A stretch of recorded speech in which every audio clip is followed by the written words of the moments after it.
वक्फ bill संशोधन पर आज सरकार पर बहुत ही संगीन आरोप लगाए गए और ये आरोप किसने लगाए जानते हैं? ये आरोप लगाए मौलाना कल्बे जव्वाद।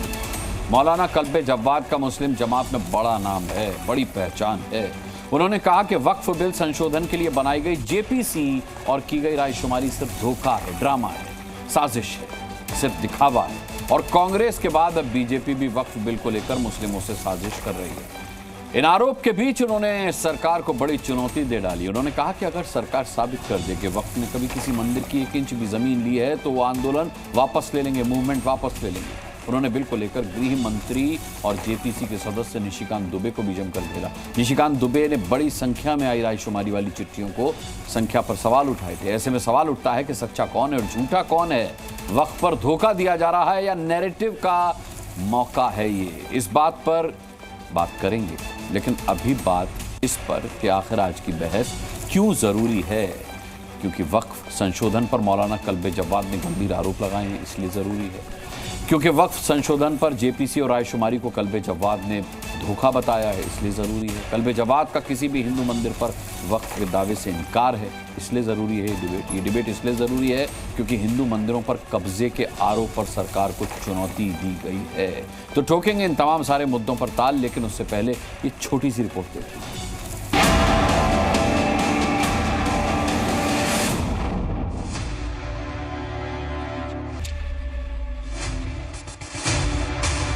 बेवकूफ बना रहे हो हिंदुस्तान को, पब्लिक को धोखा दे रहे हो। आप जेपीसी की रिपोर्ट से पहले ही आपने फैसला कर दिया कि हम पास करवा लीजिए। इसका मतलब जेपीसी ड्रामा है, धोखा है।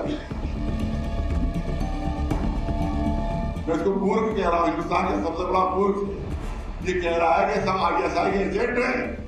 तो 25 करोड़ ISI के एजेंट हैं इस वक्त हिंदुस्तान में। डॉक्यूमेंट्री प्रूफ के साथ प्रूफ करो कि किसी भी हिंदू मंदिर की 1 इंच जमीन हमने ली है। अवसराबाद ट्रस्ट जो डीएम के अंडर में है, डीएम के अंडर में उसकी जमीनों पर 100 मंदिर बने हुए हैं। सर्वे में ये बताया गया कि वक्फ की जमीन दुगनी होगी। ये सर्वे भी धोखा है, सिर्फ इलेक्शन के स्टंट है, सिर्फ इलेक्शन के स्टंट है और इसके अलावा कुछ भी नहीं है।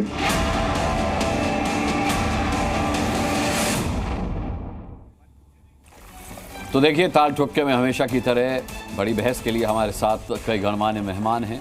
मैं अपने पहले से आपका इंट्रोडक्शन करा देता हूं। शाजिया इल्मी हमारे साथ होंगी, भारतीय जनता पार्टी की प्रवक्ता। फैज़ खान साहब हैं MRM से हमारे साथ यहाँ स्टूडियो में मौजूद। कपिल कुमार राजनीतिक विश्लेषक हमारे साथ जुड़ चुके हैं। दानिश कुरैशी साहब है हमारे साथ, MIM के नेता। हाजिर खान मुस्लिम स्कॉलर यहाँ स्टूडियो में मेरे साथ मौजूद हैं। और रईस अहमद साहब हैं, वकालत आप करते हैं, वकील की हैसियत से यहाँ मौजूद हैं। और मौलाना कल्बे जव्वाद मुस्लिम धर्म गुरु भी हमारे साथ जुड़े हुए हैं। तो एक काम करते हैं कि हम अपने पैनलिस्ट के पास जाएं, उससे पहले जिन आरोपों पर आज हम बहस करने जा रहे हैं वो आरोप लगाने वाले मौलाना कल्बे जव्वाद साहब, जैसा कि मैंने बताया, हमारे साथ हैं। तो पहले उन्हीं का स्वागत कर लेते हैं और उन्हीं से बात कर लेते हैं। बहुत बहुत स्वागत है आपका सर। सबसे पहले ये बताइए, आपने कहा है कि वक्फ संशोधन बिल वक्फ को मिटाने की साजिश है। आप कह रहे हैं कि जेपीसी सिर्फ एक धोखा है, अभी तो बिल आया भी नहीं है। तो फिर इस रायशुमारी का क्या मतलब है? आपको सरकार की मंशा पर शक क्यों है? बिस्मिल्लाहिर्रहमानिर्रहीम। सुधार जो आपकी नजर इस्तेमाल किया है आपने, बिल्कुल गलत है। सुधार नहीं है, बिल्कुल बिगाड़ ही बिगाड़ इसमें है।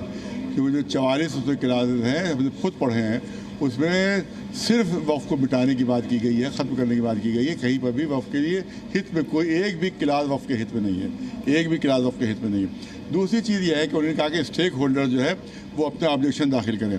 तो किसी भी ऑब्जेक्शन का वो रिसीविंग नहीं दे रहे हैं, किसी भी ऑब्जेक्शन। हम खुद स्टेक होल्डर हैं। हम यहाँ जो वक्फ है इसके पैटर्न हैं यहाँ पर, और लखनऊ में जो कई बड़े बड़े वक्फ हैं उसके मुतवल्ली हैं। हम स्टेक होल्डर हैं। तो हमने अपने सेक्रेटरी के ज़रिए से जीपीसी के ऑफिस में, पार्लियामेंट में अपना ये पूरा जो है हार्ड कॉपी जो हमारी तजवीज़ थी, जो मशवरे थे, उसको हमने भेजा।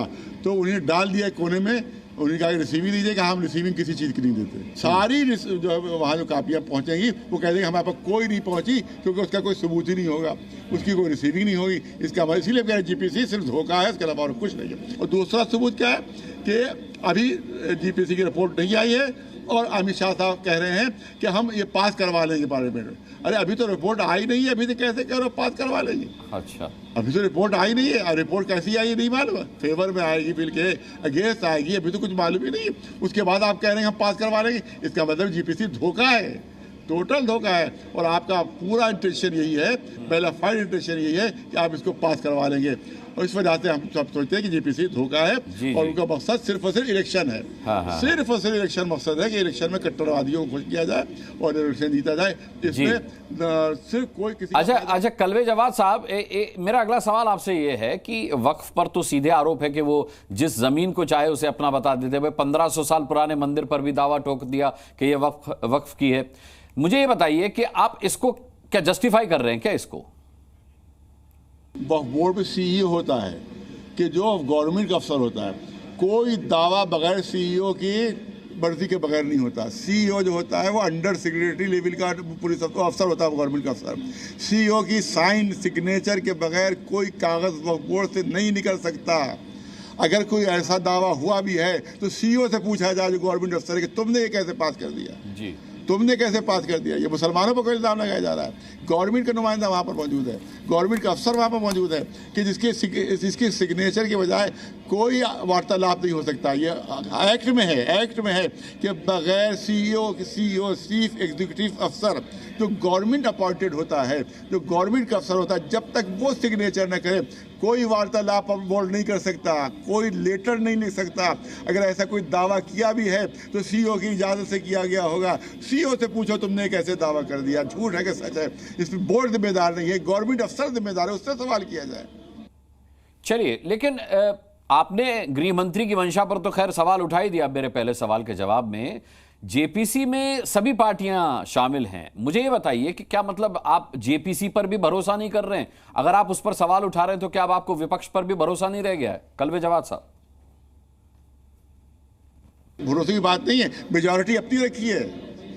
इन्हीं ने मेजॉरिटी उस पर अपनी रखी है। वो बाद में कह देंगे कि मेजॉरिटी से पास हो गया। ये सारे कांग्रेस मुखालिफत कर दे, वो मुनाफा कर दे, उसका कोई असर नहीं होगा। मेजॉरिटी मेंबर की बीजेपी की है, बीजेपी की मेजॉरिटी, तो मेजॉरिटी फैसला करेगी तो उसी पर फैसला किया जाएगा। तो धोखा ये दिया है कि अपनी मेजॉरिटी रखी, बराबर रखना चाहिए था उनको। जितने बीजेपी के मेंबर थे इतने अपोजिट पार्टी के मेंबर होने चाहिए थे। फिर कितनी मेजॉरिटी क्यों रखी नहीं? इसका मतलब धोखा दिया जा रहा है। मतलब आपका कहना है कि विपक्ष में भी, विपक्षी पार्टियों में बीजेपी के जो लोग हैं उन्हें शामिल किया गया। ठीक है।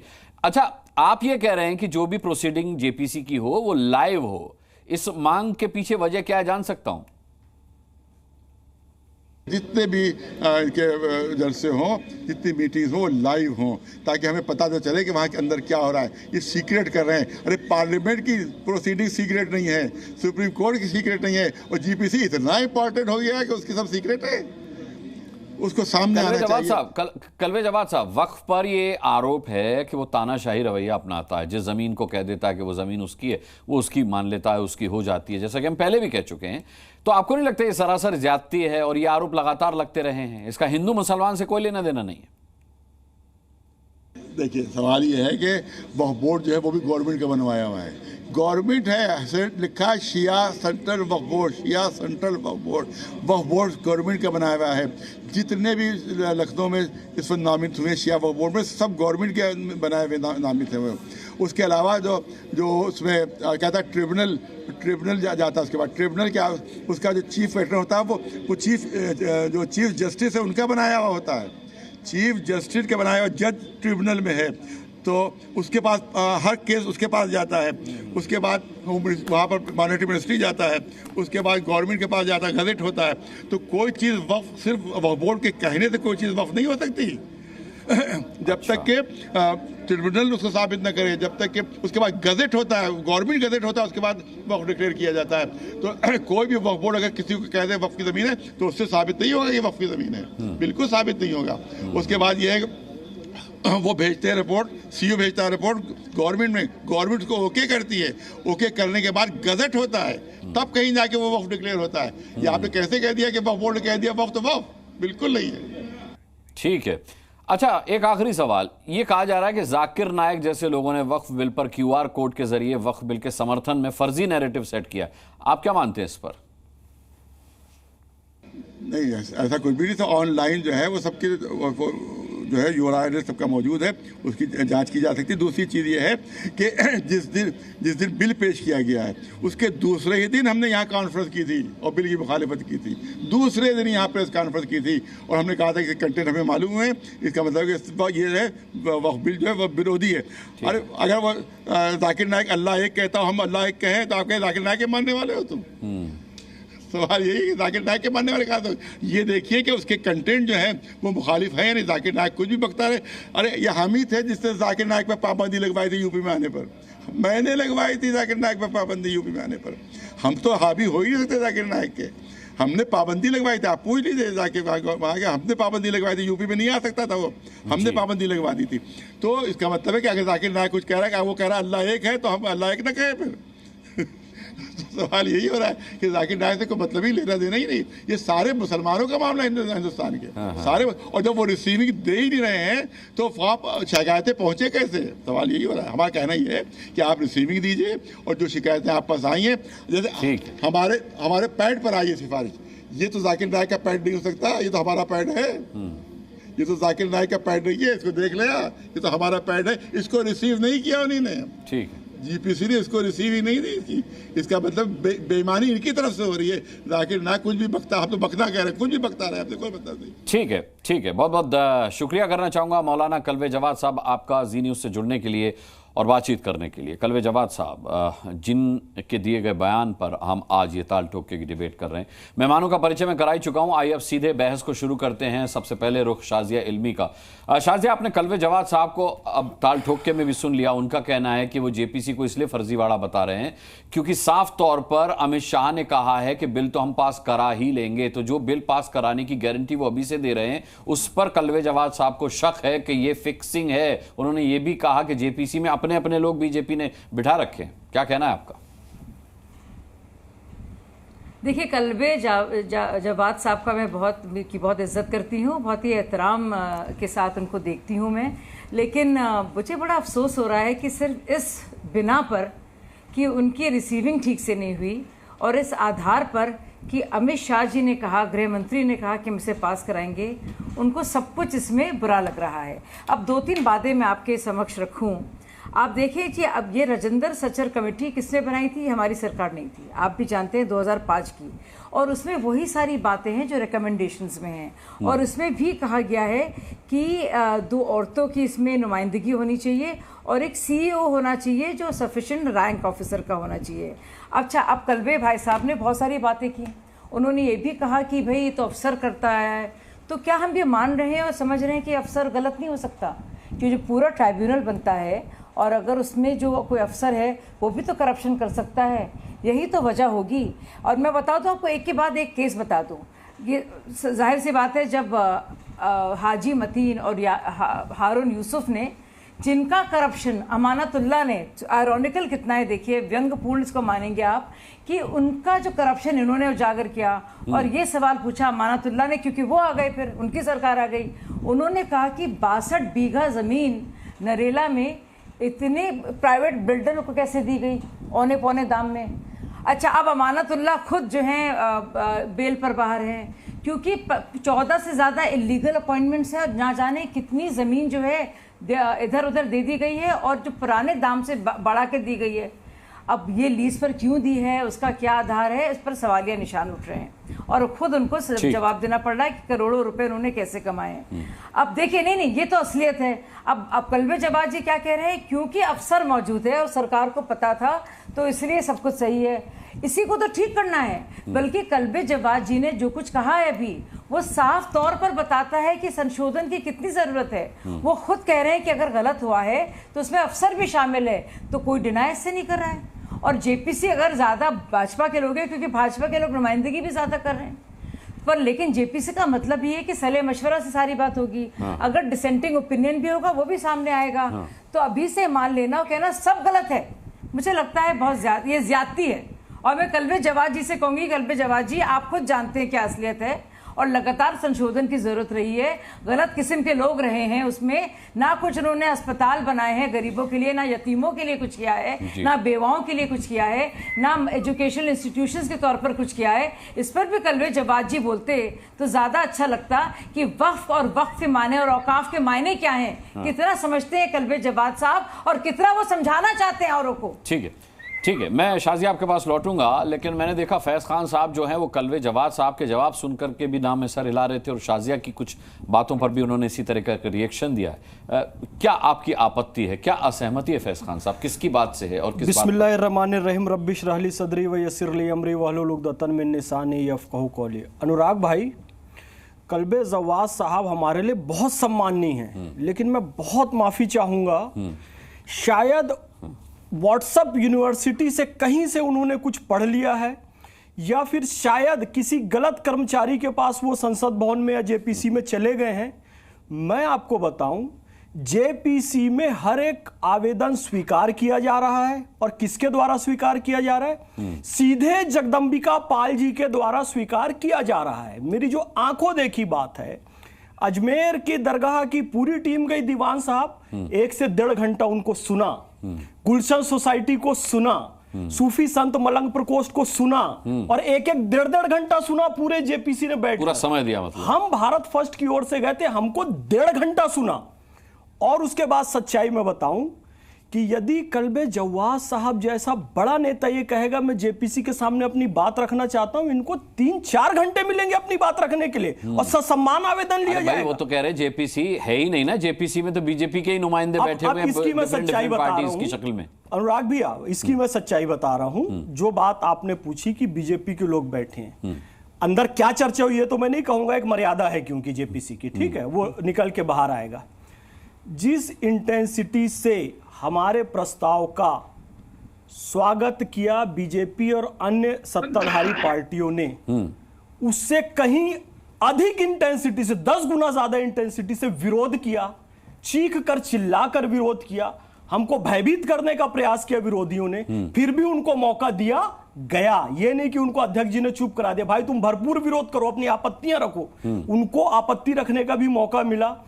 और यदि कोई ऐसा व्यक्ति जाता है, यानी कलबे जवाद साहब जाते हैं कि बिल के अगेंस्ट में है, तो उनका विरोध सत्ता पक्ष के लोग करेंगे, पर अच्छे शब्दों में करेंगे, लेकिन समर्थन करने वाले कहीं ज्यादा उनको जेपीसी में मिलेंगे जो कूद कूद कर उनका समर्थन करेंगे। शायद किसी एक गलत दरवाजे पर चले गए थे। और हम इस बिल के समर्थन में हैं। और जो सारी बात बोला हूं, फिर कहता हूं, मैं कहता हूं आंखन देखी, तू कहता है कागज लिखी। कहीं ना कहीं कलबे जवाद साहब कहीं व्हाट्सएप यूनिवर्सिटी के ज्ञान से प्रेरित हैं। इस बिल के हम पूर्ण समर्थन में हैं। भाई यदि वक्फ के यदि रजिस्ट्रेशन हो जाता है तो अच्छी बात है ना। कुरान शरीफ यही तरह कहता है अनुराग भाई, पाक चीजों को आप दान कीजिए, यानी वक्फ शब्द नहीं आए, पर पाक चीजों को दान करने के बारे में बात आई है, उसका सही सदुपयोग हो, अनाथालय खुले, अस्पताल खुले, स्कूल खुले, मस्जिद खुले, मदरसा खुले, नहीं हुआ, ये सारी चीजें खुले, लेकिन वो अब तक नहीं हो पाया जो इस बिल से हो जाएगा। बिल्कुल। दानिश कुरैशी साहब, पहले पॉलिटिकल पार्टीज को यह आपत्ति थी कि सरकार अमेंडमेंट बिल लाना चाहती है और बाकी पार्टीज को, यानी विपक्ष को विश्वास में नहीं लेना चाहती। फिर पॉलिटिकल पार्टीज की ये दिक्कत दूर हो गई जब जेपीसी का गठन हुआ। लेकिन दिक्कत अब नई शुरू हुई है कि कलवे जवाद साहब जैसे मौलाना इसे फर्जीवाड़ा बता रहे हैं, उस पर यकीन नहीं कर रहे, कह रहे हैं कि वो भी सरकार का ही एक फेस है। आप क्या इस पर क्या आपका स्टैंड है? जैसा पॉलिटिकल पार्टीज चाहती थी वैसा हो गया, लेकिन अब भी उनकी मंशा पर, सरकार की मंशा पर सवाल उठाए जा रहे हैं। देखिए, सबसे पहले मैं आपको एक बात बताऊं कि फैज साहब की बात का मैं जवाब बाद में दूंगा, लेकिन आपने सवाल पूछा है तो मैं आपको बता दूं कि कभी ये मांग आप जो कह रहे हैं कि भाई पॉलिटिकल पार्टियों की मांग रख दी तो जॉइंट पार्लियामेंट्री कमेटी बना दी, ऐसा नहीं है। हम पहले से ही इसके मुखालिफ थे, क्योंकि जितना कुछ है वक्फ के जो भी लॉस थे वो इनफ थे, लेकिन उसमें अमेंडमेंट के नाम पर जो भी सुधारे की बात कर रही है भारतीय जनता पार्टी, उसकी नीति बिल्कुल साफ तौर पे हमको समझ में आ रही है कि दरअसल वो चाहते क्या है। इसकी मुखालिफत हमने की। अगर वो बाकी पॉलिटिकल पार्टीज को नीति समझ में नहीं आएगी तो फिर सर्वसम्मति से ही तो फैसला होना है। जेपीसी का मतलब क्या है सर? आप सिर्फ बीजेपी की मंशा पर क्यों ध्यान दे रहे हैं इसमें, जब जेपीसी फैसला कर रही है? अब मैं अपनी बात खत्म कर लूं, आराम से सुन लीजिए ना, आप अच्छे से सुन लीजिए। हाँ। अब सवाल आके ये खड़ा रहा कि इसकी मुखालिफत करने के लिए तमाम लोग इकट्ठा हुए, समूचा विपक्ष इकट्ठा हुआ, उसमें तमाम विपक्ष इकट्ठा हुआ। विपक्ष जब इकट्ठा हुआ तो ज्वाइंट पार्लियामेंट्री कमेटी बना ली। ज्वाइंट पार्लियामेंट्री कमेटी बनी और ज्वाइंट पार्लियामेंट्री कमेटी के बाद आप अकेले कल्बे जवाद साहब की बात छोड़ दीजिए, तमाम all India Muslim personal law board के जितने भी बड़े बड़े उलमा है तमाम ने उसकी मुखालिफत की है और पुरजोर मुखालिफत की है। और ये जो कंप्लेन जवाद साहब आज जो कर रहे हैं, ये कंप्लेन दूसरे उलमाओं ने भी की है। मैं आपको बताऊं 19 तारीख के दिन अहमदाबाद गुजरात में एक और प्रोग्राम है all India Muslim personal law board का, उसमें भी पब्लिक गैदरिंग ही होगा। और अगर ये कानून जिस तरह से अमित शाह का स्टेटमेंट आ रहा है वो कानून बनाने की कोशिश करेंगे तो हम उसकी पुरजोर मुखालिफत करेंगे। पूरा all India Muslim personal law board, तमाम विपक्ष होंगे, वो तमाम लोग मिलकर उसकी मुखालिफत करेंगे, इसमें कोई दो राय नहीं है। और एक बात मैं कहूं जो फैज साहब ने कही है, फैज साहब ने एक बहुत अच्छी सी बात कही। उन्होंने ये कहा कि किसी गलत व्यक्ति के संपर्क में जो है कल्बे जवाद साहब आ गए हैं, व्हाट्सएप यूनिवर्सिटी क्या किया जा सकता है? सुनिए सर, सुनिए, नहीं उन्होंने वही कहा, नहीं उन्होंने ये कहा कि भाई कोई मुलाकात करने जो भी जेपीसी के लिए गया होगा प्रॉपर चैनल से नहीं गए होंगे, उनकी बात। अच्छा, मैं खत्म कर दूं। फैज साहब सुनिए, बहुत मजा आएगा आज आपको सुनने में, बहुत अच्छी बात है। कल्बे जवाद साहब को किसी गलत व्यक्ति का वो हो गया, उनका परिचय हो गया, तो क्या फिर अब लोकतंत्र बंद कर दिया जाए कि कोई गलत व्यक्ति ने ऐसा कह दिया? इसी तरह वक़्फ़ भी खत्म नहीं किया जा सकता। कोई व्यक्ति अगर गलत है तो उसको उठा के आप जेल में डाल दीजिए। दानिश कुरैशी या ऑल इंडिया मजलिस इत्तेहादुल मुस्लिमीन बचाने नहीं आएगी, लेकिन इसलिए आप उसको खत्म, पूरे एक्ट को खत्म करने की या उसको अमेंड करके सुधार करने की बात करेंगे जो समाज के लिए नुकसानदेह है, उसकी मुखालिफत पुरजोर तरीके से हम करेंगे। फैज साहब मेरे भाई एक मिनट आप पढ़ लीजिए, उस मसौदे को खत्म नहीं किया जा रहा है, उसमें सुधार किया जा रहा है कि वक्फी संपत्तियों का सही उपयोग हो जाए, इसलिए सुधार किया जा रहा है। उसमें महिलाओं को लिया जा रहा है, 2 हिंदू सदस्यों को लिया जा रहा है, इसमें सुधार किया जा रहा है। हिंदू सदस्यों को हिंदू मंदिरों में लिया जा रहा है, मुसलमानों को क्यों लिया जाएगा हिंदू सदस्य, जबकि वो पहले से था। हासिक भाई आपको बिलाता हूँ तो क्या लोकतंत्र खत्म कर दिया जाए देश में? अरे लोकतंत्र खत्म नहीं हो रहा है, सबसे विचार लिए जा रहे हैं वहां पर बुलाकर।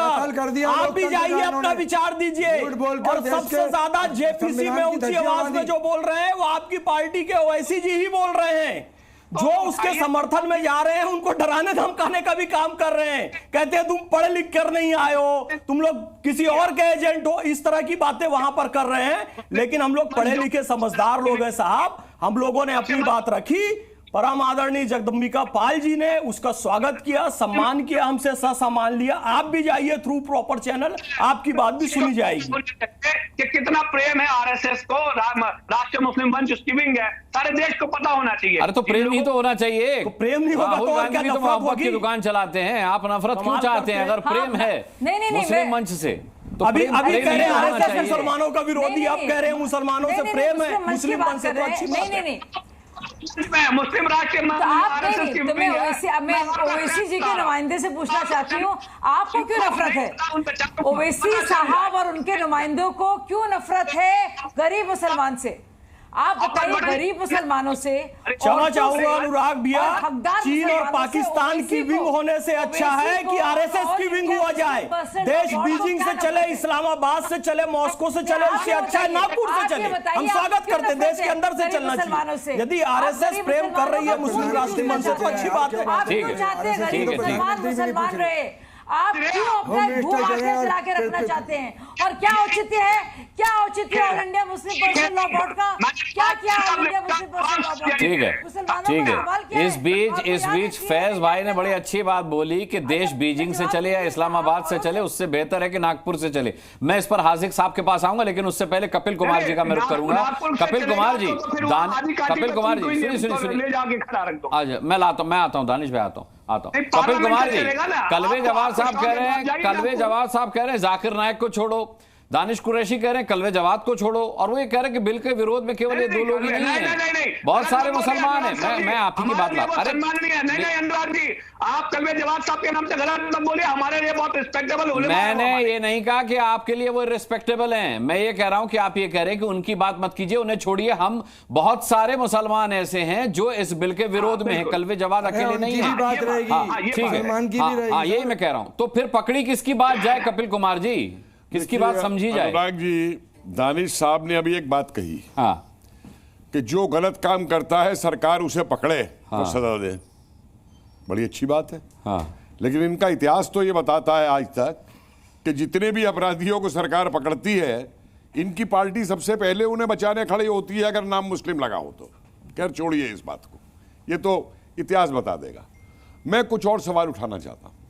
इस देश में किसी भी धर्म के अंदर, मैं हिंदू मुसलमान की बात ही नहीं कर रहा, ना मैं इसे हिंदू मुस्लिम में नैरो डाउन करना चाहता हूं, हमने ये देखा है कि जो भी ऐसे संगठन बनते हैं जो गरीब आदमी के लिए, जो मोहताज लोग हैं, उनकी मदद के लिए कुछ किया जाए, उसके ऊपर सबसे पहले राजनेता और बड़े बड़े लोग और अपराधी जो है वो अपनी जकड़ जमा लेते हैं जी।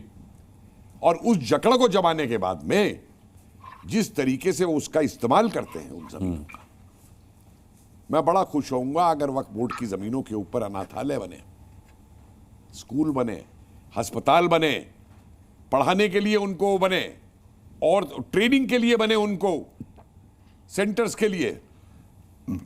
लेकिन अगर उन जमीनों को कब्जा के उनके ऊपर ये बड़े बड़े जो समाज के ठेकेदार हैं ये कब्जा के माल बनेगी उसके ऊपर कहीं पे। एक छोटा सा सवाल पूछता हूं, बुरा मत मानिएगा जनाब, लेकिन मैं कंसर्न हूं, मैं इसलिए सवाल पूछ रहा हूं। मैं एक बात पूछना चाहता हूं।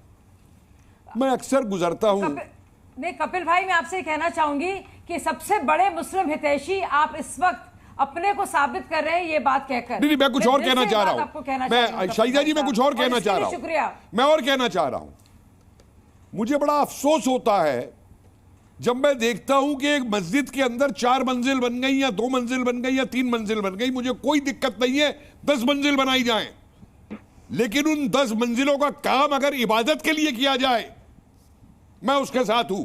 लेकिन मैं वहां क्या देखता हूं, एक तरफ कबाड़ी की दुकान खुल गई, एक तरफ पंचर वाले की दुकान खुल गई और उनको किराए पे दे दिया गया और उनसे पैसा कमाया। कोई दुकान नहीं खुल सकती। अरे छोड़िए साहब, मेरे साथ दिल्ली में आइए, मस्जिद के अंदर कोई दुकान कोई नहीं कर सकता। मैं आपको दिल्ली में घुमा दूंगा, माफ कीजिए। क्यों मस्जिद का नाम ले रहे हैं? सबूत के नहीं बोलता मस्जिद को बदनाम कर रहे हैं। आपको मस्जिद में कबाड़े का काम होता है, कैसे हो सकता है? यही अगर कोई मस्जिद इबादत का घर है, इबादत के अलावा कोई काम नहीं हो सकता। यही अगर कोई मंदिर करता है तो आदमी को भी मना है कि आप कारोबारी बात नहीं करें। आप जाते हैं। अरे काम मस्जिद के बाहर होगा सर। अपने बिजनेस की बात भी नहीं कर सकते। मेरे साथ चलिए, मैं दिखाता हूँ आपको। जानकारी है नहीं, वही वो कह रहे हैं कि क्या नहीं हो सकता और क्या हो रहा है। मस्जिद के अंदर नहीं होगा कोई भी काम। बेकार की बात मत करिए। आप अंदर कह रहे हैं मस्जिद के अंदर के 10 माले बनते हैं, उसमें चल रही है मस्जिद की। यही आप मस्जिद है वो भी आपको नहीं चाहते। खारिज है मस्जिद है, सुधार नहीं खारिज हिस्सा है। आप करना चाहते हैं। आप वही कह रहे हैं, वो गलत कह रहे हैं। आप गलत तारीफ कर रहे हैं, आप झूठी तारीफ कर रहे हैं उनकी। अरे मस्जिद का जो बाहरी हिस्सा है, अरे वो खारिज है मस्जिद है, मस्जिद कैसे हो जाएगा? बाहरी हिस्सा आपको यही नहीं मालूम है कि मस्जिद इबादत की जगह है, वो उसके अलावा बाहरी हिस्से में दुकानें बनती है, किराए से देते हैं। होती मैंने भी देखी है। मैंने हासिफ भाई आपको दिखा दूं, मैंने भी देखी है। खारिज है मस्जिद है, मस्जिद के बाहर का हिस्सा है। अच्छा, वही कपिल जी को बात पूरी करने दीजिए। कपिल जी अनुराग जी आखिरी बात कह रही थी। अनुराग जी आखिरी बात कह रही थी। ठीक है, कपिल जी बोलिए। एक कर्नाटका की रिपोर्ट है, कमेटी करती है उसका इंतजाम। एक कर्नाटका की रिपोर्ट है, कपिल जी बोलिए। 12 लाख करोड़ का वो है वक्फ बोर्ड में। बड़ी अच्छी बात है, मैं बड़ा खुश हूँ कि इतना पैसा। सुन लीजिए कपिल जी को बात। मध्य प्रदेश में उसमें से जो आमदनी होनी चाहिए गरीबों पे खर्च करने के लिए, आसिफ जी 12,000 करोड़ की होनी चाहिए। अच्छा ठीक, वो भी बड़ी अच्छी बात है। दूसरे के बारे में बोल रहे हैं। सिर्फ 163 करोड़ क्यों होती है? बाकी पैसा कहां चला जाता है जो 12,000 करोड़ होनी चाहिए? आंध्रा के अंदर 4 करोड़ रुपए इनके सीओ ही पकड़े गए, खुद वक्फ बोर्ड ने ही शिकायत करवाई। अरे बेईमानों को जेल होना चाहिए सारों को। आप इसे बिल के अंदर कर रहे हो, उम्र कैद नहीं होगी। आप बिल के साथ हो, बिल के खिलाफ हो। तुमको कुछ भारतीय जनता पार्टी बिल के खिलाफ है। आप बताओ, जिसको उम्र कैद होनी चाहिए भ्रष्टाचारी को, आप उसे खत्म कर रहे हो, छोटी सजा कर रहे हो, मिठाई करना चाहते हो देश में। भ्रष्टाचारी को सजा होनी चाहिए। अरे भ्रष्टाचार कौन कर रहा है? जेल जाना चाहिए। समझ भी रहे हो मैं क्या कह रहा हूं? भ्रष्टाचारी हो तुम समझ भी रहे हो मैं क्या कह रहा हूं? बोर्ड में चल रही है बात, जाकिर नायक के पहुंच गए। आपको तो आतंकवादी बोल नहीं पा रहे हो। अरे कैसे यहाँ बात पर चर्चा है? समझ भी रहे हो क्या कह रहा हूं? कोई रिश्तेदारी नहीं है आपकी, होगी जाकिर नाइक से। अरे जाकिर नाइक से आपकी रिश्तेदारी होगी, देश की कोई रिश्तेदारी। 3 करोड़ 65 लाख 71,300 नहीं बोलूंगा, 3 करोड़ लेकिन बोलूंगा क्या इजराइल की जैसी जय फिलिस्तीन बोलते हैं। आप किसको सुनेंगे नहीं? आखिरी बात कहने भारत माता की जय नहीं बोलूंगा, कैसे मान लिया? गर्दन पर छुरी भी रख दो, मुसलमानों ने विरोध कर दिया। पर संसद में जय फिलिस्तीन 65 लाख 71,963 लोगों ने विरोध कर दिया। ये भैया ठीक है, जाकिर नायक ने जैसी बोला उसने स्कैनर भेजा। अरे दिल्ली वक्फ बोर्ड में कितना खाया है? सारे मेल आए, सब दिल्ली वक्फ बोर्ड में क्या किया है उसने? की कू का सब एक जैसा सब बचाने आ गए थे उसको जब वो, ये अरे अपना विचार दीजिए ना, आपका दिल्ली के अपना विचार दीजिए। आपने जो दिया वो बताइए अपनी भाषा, हम देखेंगे। अमानुल्लाह खान को बचाने क्यों आ गए थे सारे के सारे लाइन लगा के? अरे बुलाया जा रहा है, अरे वो थूक। अमानुल्लाह खान तुम्हारा चाचा लगता है, बदतमीजी नहीं तुम्हारा कर रहा। चाचा लगता है। आराम से, आराम से, आराम से। बहुत ही सम्मानीय है। आपको नहीं बुलाया जा बहुत रहा, सम्मानीय वो गलत है। लोगों से चले। अनुराग जी एक आखिरी बात कहने दीजिए, मैं उठूंगा फिर। तुम नहीं जानते हो, वो नहीं जानते बाबू। इन्हें बंद कराइए। 100 साल में मैं बहुत ही एक कानूनी बात कहने जा रहा हूँ, आखिरी बात साहब है। गए, उनका आवेदन लिया गया। कल्पेश अव्वास साहब का भी आवेदन लिया जाएगा, उनको 4 घंटे सुना जाएगा। आप 10 घंटे सुनो। उससे बात यह है कि जो बिल आ रहा है उसमें मुसलमानों की फलाह बहबूद के लिए काम होना चाहिए, गरीबों के लिए होना चाहिए। तो आपको अस्पताल नहीं चाहिए, आपको स्कूल नहीं चाहिए? नहीं, हासिक भाई, आपको स्कूल नहीं चाहिए, आपको अस्पताल नहीं चाहिए? अच्छा स्कूल बनना चाहिए। लूटने के बारे में क्या दिक्कत है? यही तो संशोधन है। अरे आप सुनिए ना, मैं लाता हूँ आपको, मैं लाता हूँ। रईस अहमद बहुत धैर्य के साथ 30 मिनट एक आखिरी बात कहने दीजिए। रईस अहमद साहब, आप तो वकालत करते हैं, आप बड़े अच्छे वकील भी हैं। मैं आपसे जानना चाहूंगा कि यहाँ किस तरीके से मैटर को पॉलिटिसाइज किया जा रहा है। मैं आपसे सिर्फ ये जानना चाहता हूं कि इस बिल के संशोधन के बारे में जो बातें कही गई हैं, जो हासिक भाई कह रहे हैं कि मुसलमानों को क्या फायदा है, क्या आपको वाकई नहीं लगता कि संशोधन के बाद मुसलमानों को कोई फायदा नजर आएगा, या संशोधन इसलिए जरूरी है कि मुसलमानों को फायदा हो या ना हो? अनुराग जी, सबसे पहले तो ये बात समझ लीजिए बहुत अच्छे तरह से कि वक्फ अमेंडमेंट एक्ट आया था जब 2013 के अंदर, जब अमेंडमेंट करके लागू किया गया, तो जितनी बातें अब हो रही हैं कि उसको डेवलप किया जाएगा, प्रॉपर्टीज़ को या जो भी किया जाएगा, वहाँ एक नवार्ड को जो कॉर्पोरेशन को बना करके और प्रॉपर्टीज़ को डेवलप करने का बात कही गई थी, उसमें ये बात पूरी तरह से क्लियर कर दी गई थी कि हाँ अब जो है इसके तहत ये काम किए जाएंगे। और बात जहाँ तक है कि 2 फीमेल मेंबर्स रहेंगी, तो ये ऑलरेडी वक्फ एक्ट के अंदर मौजूद है। शाजिया इल्मी जी को शायद वक्फ एक्ट नहीं पढ़ा उन्होंने, तो एक बार वो पढ़ लें जा करके। उसके अंदर क्लियर ऑलरेडी लिखा है कि कम से कम 2 फीमेल रहेंगी, उससे ज़्यादा भी हो सकती हैं। बल्कि जो नए एक्ट के अंदर आ रहा है वहाँ पर बिल्कुल लिमिट कर दिया जा रहा है कि 2 से ज़्यादा हो ही नहीं सकती हैं लेडीज़। तो ये एक नए बिल की प्रॉब्लम है। उसके साथ साथ आप देखेंगे कि ये बात कही गई है कि वक्फ के अंदर जो है हर तरह से जो है उसके अंदर मिसमैनेजमेंट है।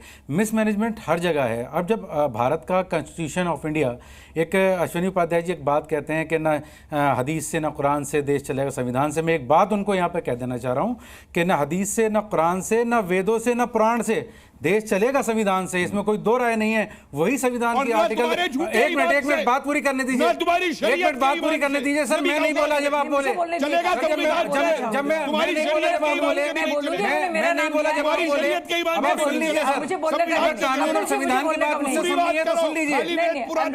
मैं कानून की बात यहाँ पर कर रहा हूँ, आप सुन लीजिए पहले मेरी बात पूरी होने दीजिए। मैं आपकी बात पूरी तरह सुनूंगा।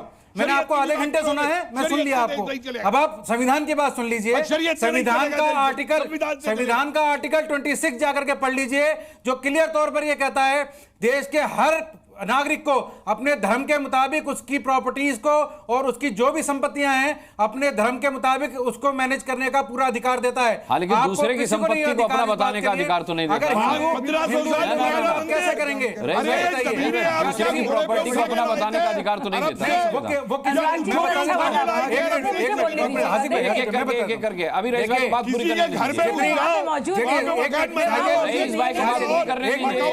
शाजिया लाता हूँ आपको। मैं बता देता हूँ नहीं रईस, उन्होंने मेरे बारे में जिक्र किया, मुझे एक मिनट बात पूरी होने दीजिए, मेरी बात पूरी नहीं हुई है, मेरी बात पूरी नहीं हुई है, 1 मिनट पूरी होने दीजिए, बहुत बोला है, बात पूरी होने दीजिए, मैंने आपकी पूरी बात सुनी है, आधे घंटे से मैं वेट कर रहा हूँ, अब आप मुझे पूरी करने दीजिए बात। आपने ठीक है, आप एक बार पढ़ लीजिए, उसके बाद मैं आपसे बात कर लूंगा, नो प्रॉब्लम। लेकिन एक बात सुन लीजिए, इसके अंदर सबसे अहम बात क्या है कि जब आप ये कहते हैं कि वक्फ एक्ट के अंदर जो है प्रॉपर्टीज को कहीं से भी प्रॉपर्टी पर हाथ रख के कब्जा कर लिया जाता है।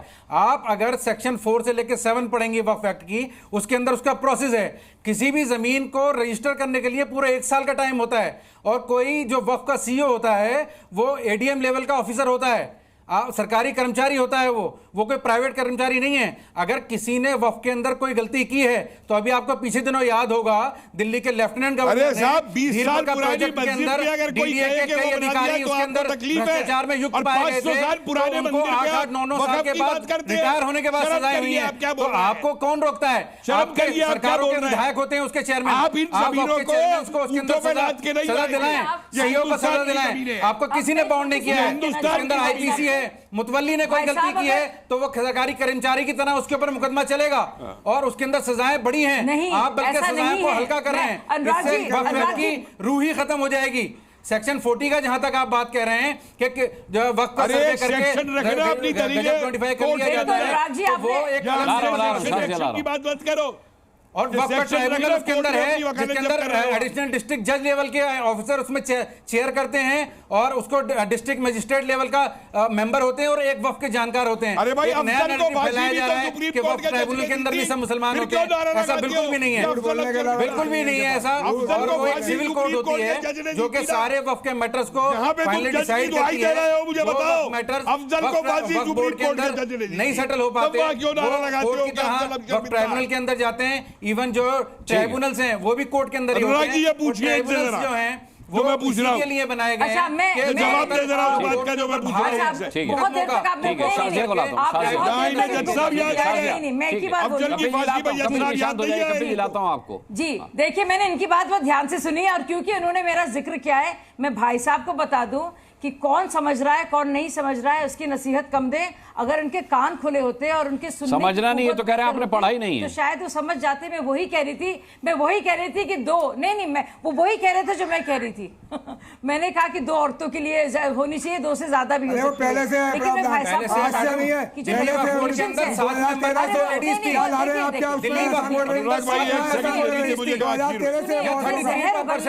रिजर्वेशन पहले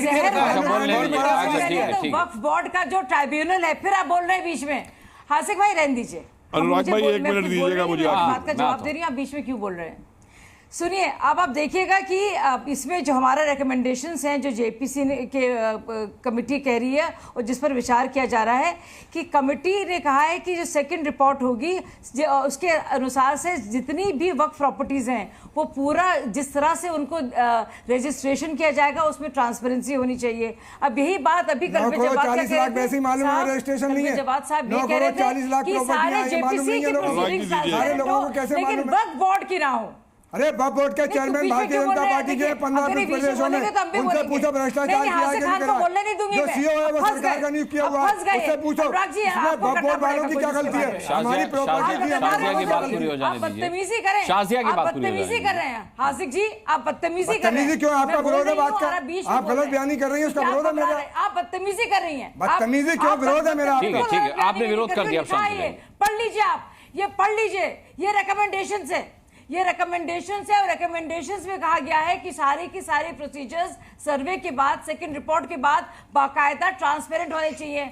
अब कलवे जवाद साहब इसमें तो ट्रांसपेरेंसी चाहते हैं कि जेपीसी के सारे जो डीलिंग्स हैं वो ट्रांसपेरेंट हो, तो आपको लगता नहीं है वक्फ बोर्ड के जो भी रजिस्ट्रेशन है सर्वे के बाद और जो फाइनेंशियल उसकी ऑडिट है वो जरूरी है? क्या आपको लगता नहीं है कि वक्फ बोर्ड का आपकी सरकार 10 साल से भारत में है, नहीं कराया, और आपको क्या लग रहा है कि के बाद से कोई ऑथराइज्ड सर्वे नहीं है भारत के अंदर? आप सुप्रीम कोर्ट में पिछले 5 साल से पेंडिंग है, आप कितना झूठ बोल रहे हैं। सर्वे की पिटीशन पेंडिंग है। आप अगर बहुत ज्यादा खैरख्वाह बनना चाहती हैं, सर्वे की बहुत ज्यादा सर्वे बनना चाहती हैं, तो एक इंटरवेंशन एप्लीकेशन डालिए, उस सर्वे को आप पूरा कराइए।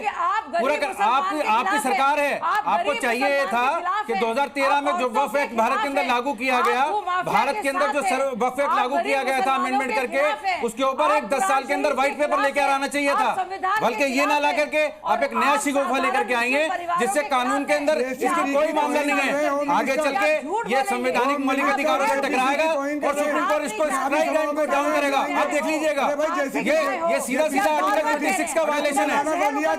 आप संवैधानिक मौलिक अधिकारों से नहीं टकरा सकते कोई भी कानून। जेपीसी का विरोध कर रहे हैं। हिंदू जेपीसी जब तैयार कर दी, जेपीसी जो लाएगी उसे मानना पड़ेगा। आप इसके अंदर लेके जाना चाहिए। जेपीसी को भी नीचे कर रहे हो। भू माफिया के लिए काम कर रहे हैं। अरे भू माफिया के लिए सरकारी भू माफिया, उन्हें जेल जाना चाहिए। मैडम एक छोटा सा शाहजी अलमी जी, 1 मिनट ये लीजिए, मैं कागज दिखा देता हूँ। ये लाया हूँ मैं आज लेटर, सुन लीजिए। शाहजिया जी 1 मिनट, शाहजिया जी 1 मिनट, 1 मिनट सुन लीजिए। लीजिए मैं लाया हूँ आपके लिए। 1 मिनट हाजिक भाई सुन लीजिए, मैं सुना देता हूँ। मैं सबूत लाया हूँ, मैं सबूत से बात कर रहा हूँ। शाहजिया जी 1 मिनट सुन लीजिए, ये आप सुन लीजिए। बिल्कुल नहीं सुनूंगी। अब आप सुन तो लीजिए।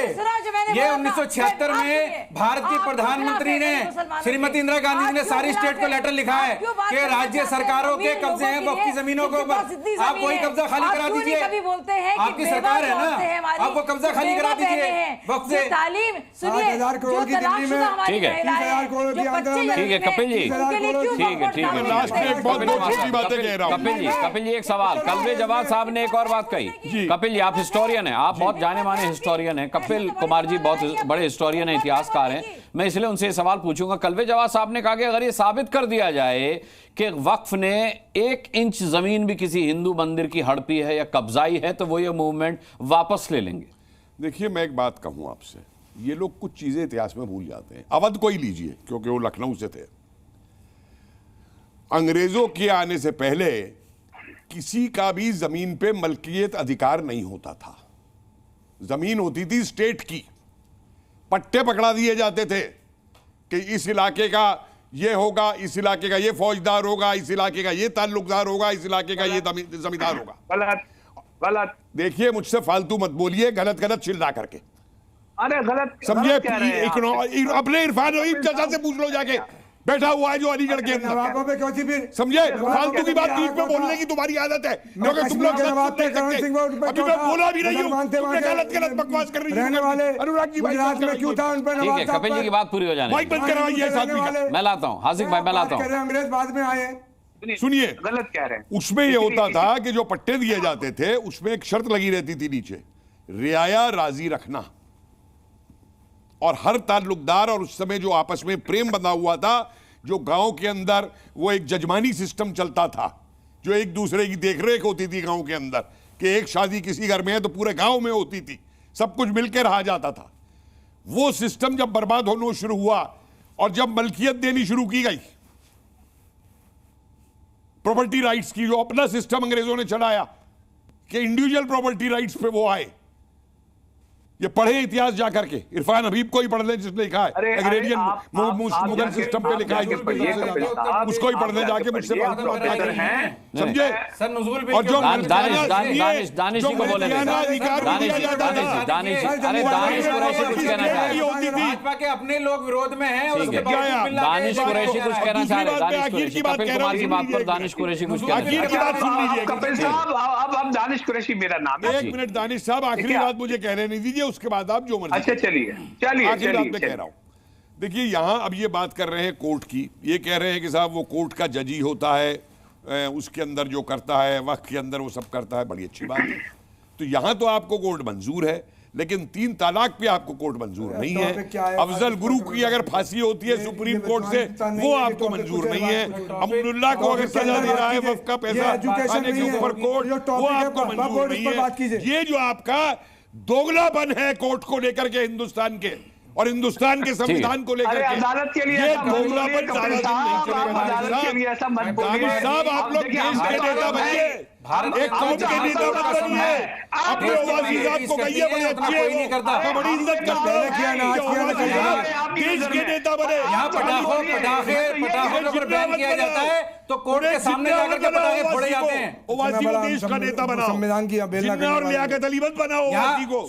यहाँ पर सुप्रीम कोर्ट की सीधी अवमानना है ये। रईस भाई इतना सांप्रदायिक मत हो, हिंदू हो, मुस्लिम हो, सिख हो, सब कोर्ट का पालन करते हैं। ये बताओ अयोध्या का इतना बड़ा फैसला आया, सिंह ने करा, किसी हिंदू ने बड़ा सेलिब्रेशन किया, मुसलमान भाइयों का टुकड़ा उन्होंने सेलिब्रेशन आने के बाद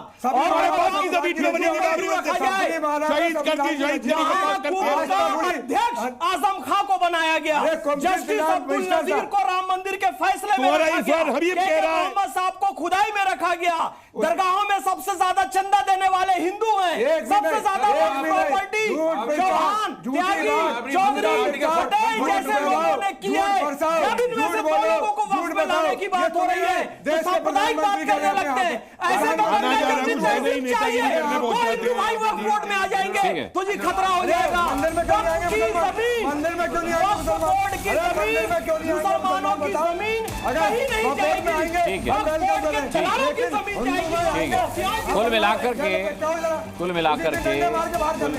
मिलाकर के वक्फ संशोधन बिल पर जेपीसी पर सवाल उठाए नहीं जाने चाहिए जब तक कि मसौदा ही सामने नहीं है। जब नहीं हासिक भाई, जब मसौदा ही सामने नहीं है तो आप लोग विरोध किस चीज का कर रहे हैं, मेरी ये समझ से बाहर है। चलिए ठीक है, मसौदा सामने आने दीजिए, उसके बाद अगर विरोध करना आपको जायज लगता है तो विरोध कीजिए, समर्थन करना जायज लगता है तो समर्थन कीजिए। उससे पहले कोई नैरेटिव बनाया जाना और वो भी जाकिर नायक जैसों के इन्फ्लुएंस में, मुझे लगता है कि ये गलत है, ये गलत है। ये शुरुआत उसी ने की थी, उस इन्फ्लुएंस में कोई नैरेटिव बनाया जाना गलत है। मैं यही उम्मीद करता हूं कि ऐसे इन्फ्लुएंसर्स के नैरेटिव को हम नकारें जो वो कोशिश कर रहा है, और हम अपनी समझ जो खुदा ने, जो भगवान ने, ईश्वर ने, अल्लाह ने, गॉड ने, वाहिगुरु ने हमें दी है, अपनी समझ का इस्तेमाल करते हुए किसी चीज को समझने के लिए जरूरी है कि पहले मसौदा सामने आए, उसे आने दीजिए। अभी पिंड बसा नहीं है और वो कहावत है ना, उचक्के पहले लग गए, वो वाला मामला इस बिल के साथ हो रहा है। बहरहाल बहुत धन्यवाद करना चाहूंगा मैं सभी अपने पैनलिस्ट का और आप दर्शकों का भी ताल ठोक के देखने के लिए। जी न्यूज़।